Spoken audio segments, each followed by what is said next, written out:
This week, Moshe Rabbeinu sends 12 leaders of the Jewish people. They're called Nesiim. They're different from the Nesiim, the princes that offered the sacrifices and dedicated the temple. Sometimes some people will think that the reason it got different Nesiim is because the first ones died. I find that untenable, that within 3 months of dedicating the temple, that Nachshon ben Aminadav and his colleagues would have died for some reason, and it makes it, to me it's an impossibility. The reason why they had different people going as spies is because a spy needs to have certain tact, certain abilities in military. They have to also preferably be unattached to families, to large families, because when you have a spy and they catch you, they can use you as a hostage, etc., etc. So these people had to have been people who were military people who understood stealth and who had tremendous courage and excelled at those things, and that's why they were chosen. Different from the Nesiim. The Nesiim were political people, but they dealt more with regular stuff than clandestine military operations. But anyway, out of the 12, only 2 come back and say that this is a worthwhile endeavor coming to the land of Israel. The 10 create a revolution, a rebellion against Moshe Rabbeinu, and if it hadn't been quelled by the presence of God, it would have led to us returning to Egypt. After all, Egypt had been destroyed the year before, or a year and a half before. And Egypt was reeling. Egypt had no power. It would have been easy to take over Egypt and live in comfort for the rest of their existence. And that was something that was always bothering them. Why did we leave Egypt when there's nothing there to stop us? It's one of the most fertile areas on earth. You can live there and enjoy life. You won't have to go ahead and work so hard to plow. And you don't have to pray for rain, because the Nile is abundant. The river produces water with abundance, and it's constant. You don't need a rain. It's still one of the most fertile areas on earth, and in terms of the concentration of population, one of the most densely populated areas on earth, because that delta can support so many people in a small area because of the abundance of water and crops. So people could not understand, why are we going to a land where you have to pray to God for rain? The rain only comes 3-4 months out of the 12 months of the year. When we have a place with abundant water, with greenery in abundance, why is it necessary to leave? And the fact that Moshe Rabbeinu was directing it created a question on Moshe's judgment. In fact, the spies came along and said his judgment is faulty. We can't beat them. If we're going to have miracles, that's one thing. If God is going to go ahead and miraculously destroy all of the 31 kings, then we have no problem. But if we're supposed to fight these people, it isn't even fair. They're bigger, stronger, tougher, better, have tough terrain. For us, it's an impossibility. What's the comeback? The comeback is David was smaller than Goliath. David saw not a powerful 500-pound gorilla. He saw an open forehead where he could throw a rock and destroy the person. When you're going on a mission for Moshe Rabbeinu, you're not going with your own abilities, you're going with the abilities of Moshe. If you're trying to evaluate yourself against somebody that's 7 feet tall and can bench press 600 pounds and can run the 100 in about 10 seconds and can jump 50 inches vertically, you're not going to be able to play basketball with him or beat him in a decathlon or in any way. By the way, that was Will Chamberlain who did that. We're not going to be able to defeat Will Chamberlain in a decathlon. But when Moshe Rabbeinu sends us to fight Will Chamberlain, then we don't have to be stronger or faster than Will Chamberlain. We have to go with the power of Moshe to know that we can beat him. Now, obviously, how can we beat him?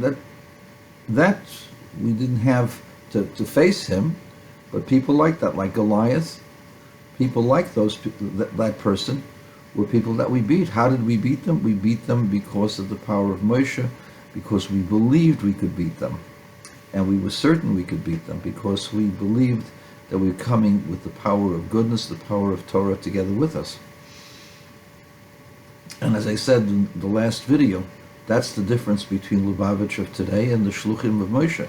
Shluchim of Moshe did not believe that they were his representatives, that they were coming with his power. And therefore they judged it according to their powers, and their powers were wanting. The question is, the result of this tragedy, this tragic episode in the history of our people, was that we were wandering in the desert for a total of 40 years. The next week's Parshas Korach, we're not wandering anymore. There was just a rebellion against the appointment of Aharon HaKohen, of Aaron. And the entire community was on the side of Korach. And God openly showed that the Holy One was Aaron, and the 250 men who tried to offer the incense were burned to death. And Korach not only was burnt for fomenting the rebellion, he was also swallowed up alive while he was being burnt. So this should have been a dramatic end to the rebellion. Unfortunately, it didn't end right there. The people gathered together the next day and said, "You, Moses and Aaron, killed God's people." Why did they say you killed God's people? Because Korach had convinced them that Moses' message had to be flawed. For a true and fair God would never do something so immoral and wrong as to take away the service from 99% of the people, 99.9% of the people, and give it only to an elite. Why should the service to God be only the purview of a small family? Then it's a caste system. You create a caste, an artificial caste, among Jews. You have a minyan of 10 people. The Kohen Gadol is only 1 out of 10. But now you're creating a caste. Only the Kohen Gadol can serve in the Holy of Holies. Only a Kohen can serve in the temple. A Levite need not apply. He can't serve. He can only close the doors and sing while the sacrifices are working, collect monies. And the Jews are basically observers. The rest of the people are basically observers. What Korach said was, this system, this caste system, is crude and could not have been initiated by God. A fair God would never initiate such a caste system. And so the people believed Korach because his arguments were what convinced them. And therefore this rebellion was a worse rebellion than the rebellion of the spies, even though that the results were more tragic for the spies, because all of the people had to die in the desert, the entire generation. Whereas by Korach, there were 14,000 some hundred who died in the plague, and another 250, 300 people died through the fire and through the earth swallowing them up. But it was not the entire generation. And yet, the rebellion of Korach is called the big rebellion. The rebellion of the spies is called the smaller rebellion, relatively speaking. The entrance, as I told you, the rebels, the spies, judged by themselves. And guess what? If you judge by yourself, then you can't do it. And so that's what happened. They couldn't do it, and they had to stay 40 years.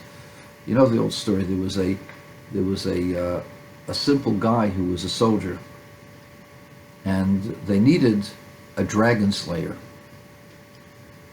And he was just a simple guy. He never fought in a war at all. So how's he going to go fight a dragon? So the high priest of whatever the Notting Hill, whatever it is, calls him in. He says, we want to make you our dragon slayer, official dragon slayer. He says, me, I have never fought in a battle with a sword. He says, you don't need to kill him with a sword. The real secret of this is that there's a magical word. It's called Rumpelsnitz.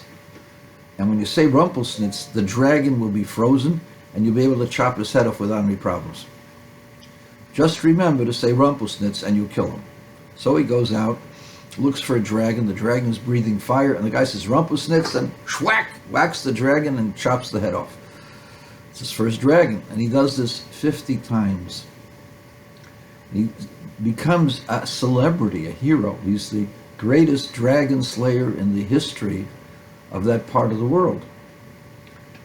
And then he hears there's a dragon running around and people are afraid of it, so he goes out unafraid and he sees the dragon, takes out a sword and whacks the guy's head off, and then comes back and says, wait a second, I forgot to say Rumpelsnitz. How did this happen? He goes back to the high priest, and the high priest tells him, well, the Rumpelsnitz was just a joke to get you to believe that you could do it. But once you got the ability to do it, you didn't need to say Rumpelsnitz. You had the ability. You had the ability all the time. Well, this guy thought that he had the secret power against the dragon. And now he, this little guy weighing 150 pounds, is going to go out against a 5,000-pound fire-breathing dragon. Is he crazy? And so the dragon, the 52nd dragon that he went out against, he didn't come back because he lost his confidence.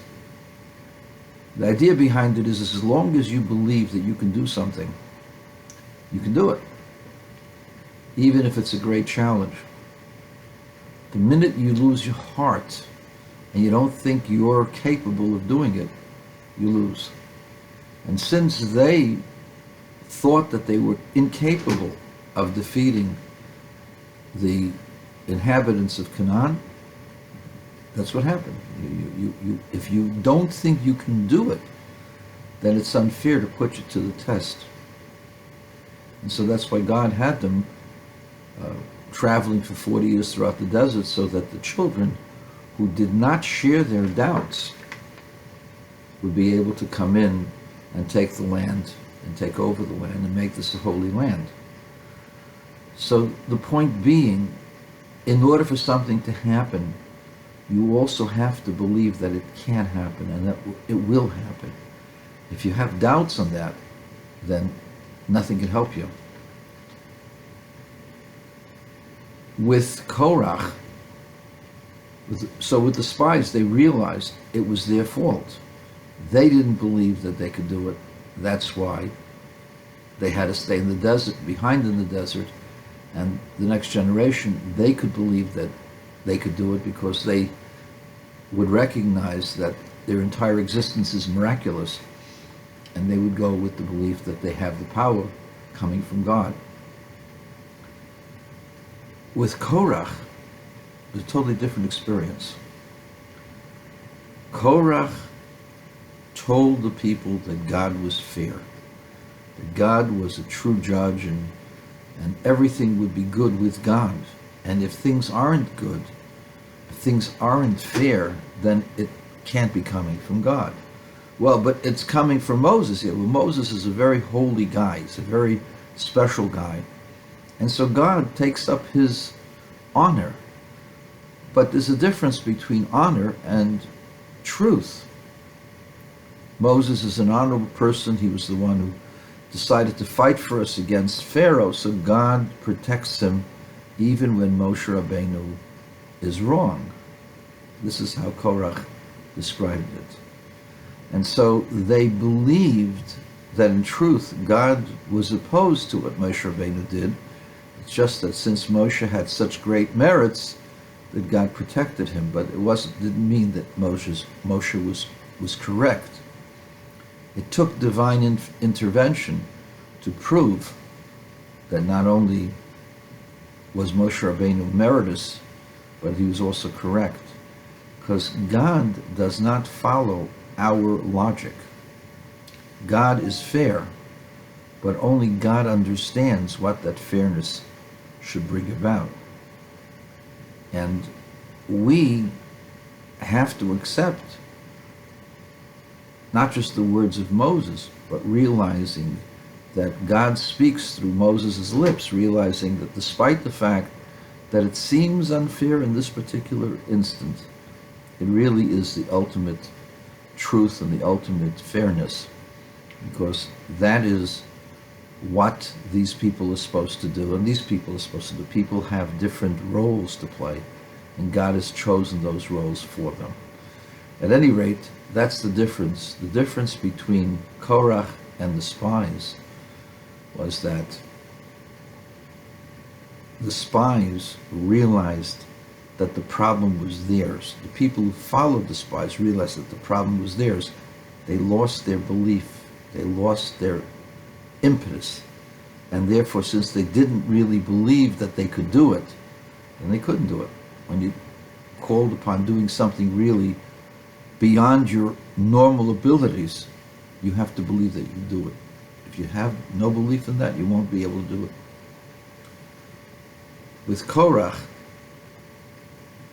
convinced them that Moses was wrong, because God had to be fair in their minds. And the truth is, God is fair, but not that which is fair in the eyes of God has to be fair in our minds. We have to understand that there are things that God has chosen us for, and that's our purpose. And by becoming a Kohen, that would just deviate us from our ultimate purpose. Have a great Shabbos.